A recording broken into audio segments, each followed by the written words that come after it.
네, 3월 14일 목요일자 노준현 목사의 날마다 성경 마가복음 11장 12절로 26절 말씀.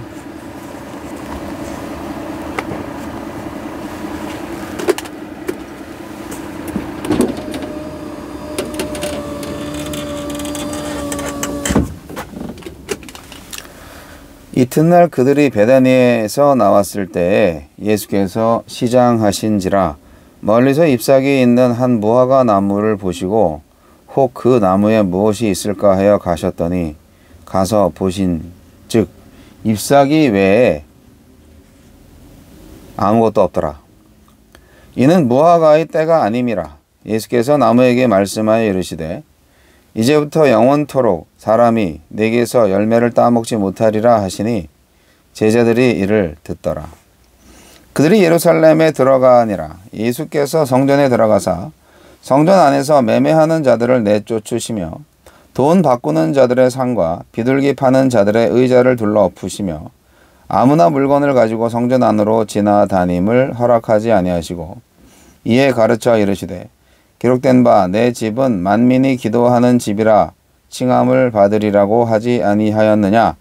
너희는 강도의 소굴을 만들었도다 하시매 대제사장들과 서기관들이 듣고 예수를 어떻게 죽일까 하고 꾀하니 이는 무리가 다 그의 교훈을 놀랍게 여김으로 그를 두려워하밀러라. 그리고 날이 저물매 그들이 성 밖으로 나가더라. 그들이 아침에 지나갈 때 무화과 나무가 뿌리째 마른 것을 보고 베드로가 생각이 나서 여짜오되 랍비여 보소서 저주하신 무화과 나무가 말랐나이다. 예수께서 그들에게 대답하여 이르시되 하나님을 믿으라. 내가 진실로 너희에게 이르노니 누구든지 이 산더러 들리어 바다에 던져지라 하며 그 말하는 것이 이루어질 줄 믿고 마음에 의심하지 아니하면 그대로 되리라. 그러므로 내가 너희에게 말하노니 무엇이든지 기도하고 구하는 것은 받은 줄로 믿으라. 그리하면 너희에게 그대로 되리라. 서서 기도할 때 아무에게나 혐의가 있거든 용서하라. 그리하여야 하늘에 계신 너희 아버지께서도 너희 허물을 사하여 주시리라 하시니라. 아멘. 무화과 나무와 성전. 무화과 나무 저주와 성전에서의 선지자적 행동을 통해 예수님은 죄의로 가득하지만 메시아를 맞이할 준비가 되어 있지 않은 성전을 향해 하느님의 심판을 선언하십니다. 예수님은 어떤 분입니까? 철을 맞이하지 못한 무화과 나무를 통해 그리스도의 때가 되었는데도 자기 때만 주장하다가 메시아를 맞이할 준비를 하지 못한 예루살렘 성전의 영적 상태를 고발을 하십니다. 잎사귀가 있으면 열매도 있음직한데 아무 열매도 없는 무화과의 모습은 외적인 제의 활동만 활발한 기만적인 성전의 모습을 반영합니다. 예수님은 배고픔을 통해 자기 백성을 향한 갈망을 표현하시지만 입만 무성한 무화과 나무 같은 예루살렘은 그 기대에 적절하게 화답하지 못했으므로 말라버린 무화과 나무처럼 파멸에 이를 것입니다. 우리도 무성한 잎으로 열매를 대신하려는 모습은 없는지 돌아봅시다. 하나님을 경외하는 것보다 상인들에게서 나오는 수입에 골몰하고 있는 성전 체제를 뒤엎으시는 상징적 행동을 통해 심판을 선언하십니다. 유대 종교 지도자들은 멀리서부터 예루살렘으로 예배드리러 온 순례자들을 위해 흠없는 제물과 성전세 전용 동전을 거래하며 이득을 챙기고 이 좌판들을 이방인의 기도터인 이방인의 뜰에 설치해 놓음으로 하나님을 경외하러 온 이방 개종자들을 소외시켰습니다. 이렇듯 만민이 기도하는 집을 강도의 소굴로 뒤바꿔 놓은 그들에게 성전에 임하신 그리스도는 성전 기득권을 위협하는 대상에 불과합니다. 우리 또한 교회의 외적인 활동으로 내적 열매를 대체하려 할 때 예수님의 단순하고 명확한 명령들을 도리어 성가시고 번거롭게 느낄 것입니다. 제자들에게 성전의 파멸은 상상조차 할 수 없는 일이지만 성전 산이 바다에 던져지는 심판의 때를 믿음으로 받아들이라고 하십니다. 예수님의 심판 선언이 무화과나무의 죽음으로 이어졌듯 성전도 바다에 수장되듯 사라질 것입니다. 기도하는 집으로서의 기능을 상실한 성전 대신 예수께서 진정한 성전이 되실 것이고 대안적인 성전 공동체인 교회를 세우실 것입니다. 제자들도 이를 믿고 의심하지 않으면 만민이 기도하는 주님의 집으로 세워질 수 있습니다. 또한 동물의 피가 아닌 그리스도의 피로 사죄의 은총을 받는 새 성전 공동체에서는 더 이상 동물 제사가 아니라 형제를 용서하는 사랑이 사죄에 합당한 반응이 될 것입니다.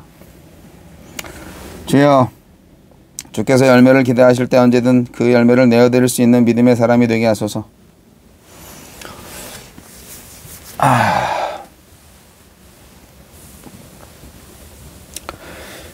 예루살렘 입성하시고 무화과나무가 저주를 받고 성전을 정화시키시고 예수님이요. 그리고 이제 또 무화과나무가 죽었어요. 네. 이 상징이에요, 상징. 성전 정화 사건은 뭐 기득권자들의 눈으로 보면은 예수님이 성전에 들어와서 그냥 아주 말썽 피우고 그냥 엉망진창으로 만들어 놓은 거죠. 예. 하지만 성전의 주인이시잖아요, 예수님이. 하느님의 아들이시니까. 근데 거기를 이제 강도의 소굴로 만들어 놓은 종교 집단의 문제죠. 기득권자들의 죄입니다. 그래서 성전을 아주 뒤집어 놓았죠. 근데 이제 그것하고 이 그 무화과나무가 죽은 거, 무화과나무를 저주하신 거, 이 두 가지가 연결되어 있다는 거예요. 결국 성전 청결과 연결해서 성전 중심의 유대교의 종말을 예고하시는 겁니다. 네. 과거에 유다의 마카비는요, 혁명을 완수하고 더럽혀진 성전 제단을 정결하게 했어요. 예수님의 성전 청결은 오랫동안 형식만 남고 내용은 없는 제의 신앙의 종말을 고하는 사건이에요. 외적으로 정결의식 안만 해도 내적으로 정말 정결해지지 않으면 무슨 소용이 있겠어요.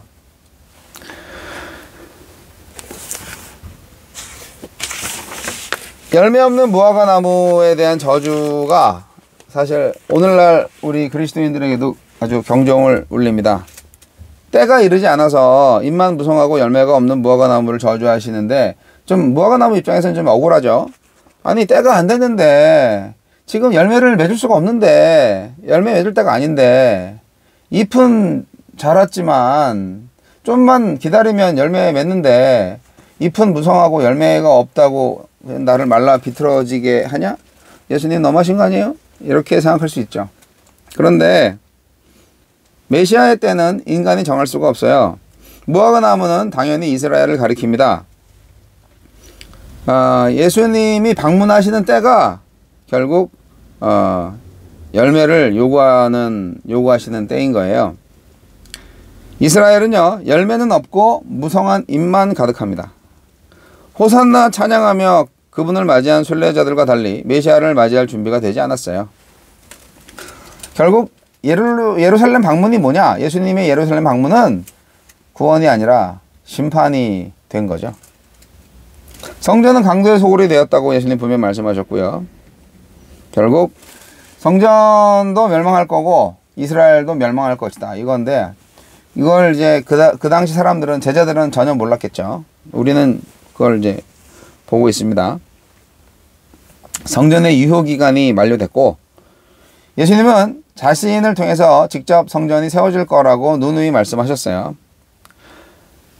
그 성전은 결국 우리의 몸이죠. 부활한 몸입니다. 오늘날 교회는 다시 타락했어요. 옛날 성전 시대로 돌아간 것 같아요. 타락한 교회의 갱신과 개혁을 요구하는 목소리들이 아주 많잖아요. 그 소리가 양심의 소리로 들리기를 바라고요. 오늘날 교회 지도자들은 회개하여 참으로 마음의 성전을 회복했으면 좋겠습니다. 새 성전은 믿음으로 세워집니다. 예수님께서 저주하신 무화과 나무가 마르니까 베드로가 놀랐죠. 예수님이 제자들한테 그때 말씀하셨어요. 지금 필요한 거는 뭐냐? 믿음이 필요하다고. 무슨 믿음? 예수님을 아는 믿음. 그분의 말씀은 곧 하느님의 말씀으로 사건을 만들어내는 말씀인 것을 믿으라고 하시는 겁니다. 이 예수님을 의지해서 하느님께 기도하면 이루어질 것을 믿어야 하는 겁니다.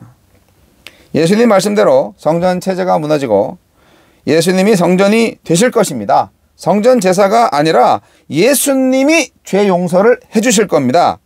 이것을 믿고 예수 믿는 자들이 지체들 먼저 용서하면 성전이신 예수님이 그들을 용서하실 겁니다.